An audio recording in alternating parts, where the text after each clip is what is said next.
আসসালামু আলাইকুম ওয়া রাহমাতুল্লাহ। আজকে আমরা তাহফিজ কায়দার ষষ্ঠ পর্ব অর্থাৎ মাখরাজের চিত্র নিয়ে আলোচনা করব ইনশাআল্লাহ।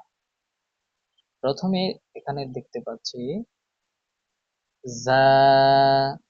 জাটা জিহ্বার আগা সামনের নিচের দুই দাঁতের পেট ও আগার সঙ্গে লাগিয়ে উচ্চারিত হয় জা। জা। আমরা চিত্র দেখে উচ্চারণ করার চেষ্টা করব। জা। জা। তারপর সিন। জিহ্বার আগা সামনের নিচের দুই দাঁতের পেট ও আগার সঙ্গে লাগিয়ে উচ্চারিত হয় সিন। সিন। শিন। জিহ্বার মধ্যখান তার বরাবর উপরে তালুর সঙ্গে লাগিয়ে উচ্চারিত হয় শিন। শিন। সদ। জিহ্বার আগা সামনের নিচের দুই দাঁতের পেট ও আগার সঙ্গে লাগিয়ে উচ্চারিত হয় সদ। সদ। দদ। জিহ্বার গোড়ার কিনারা উপরের মাড়ির দাঁতের গোড়ার সঙ্গে লাগিয়ে উচ্চারিত হয় দদ। যেমনটি আমরা চিত্রতে দেখতে পাচ্ছি দদ। দদ। ত। ত। জিহ্বার আগা সামনের উপরের দুই দাঁতের গোড়ার সঙ্গে লাগিয়ে উচ্চারিত হয় ত। ত।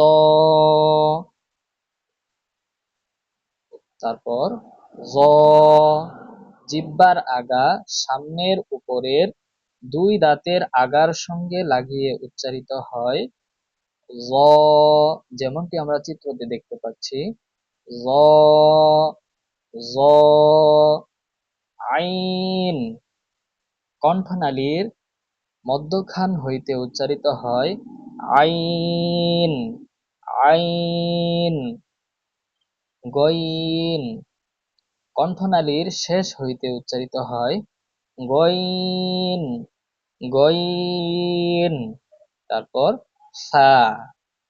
নিচের ঠোঁটের পেট সামনের উপরের দুই দাঁতের আগার সঙ্গে লাগিয়ে উচ্চারিত হয় সা। সা। সা। এখন আমরা প্রত্যেকটি হরফ একবার করে রিভিশন করব ইনশাআল্লাহ। জা। সিন। শিন। صاد ضاد ط ظ عين গইন ফা। আলহামদুলিল্লাহ। আল্লাহ তাআলা আমাদের প্রত্যেককে ধৈর্য সহকারে কোরআন শরীফ শিক্ষা গ্রহণ করার তৌফিক দান করুন। আমিন।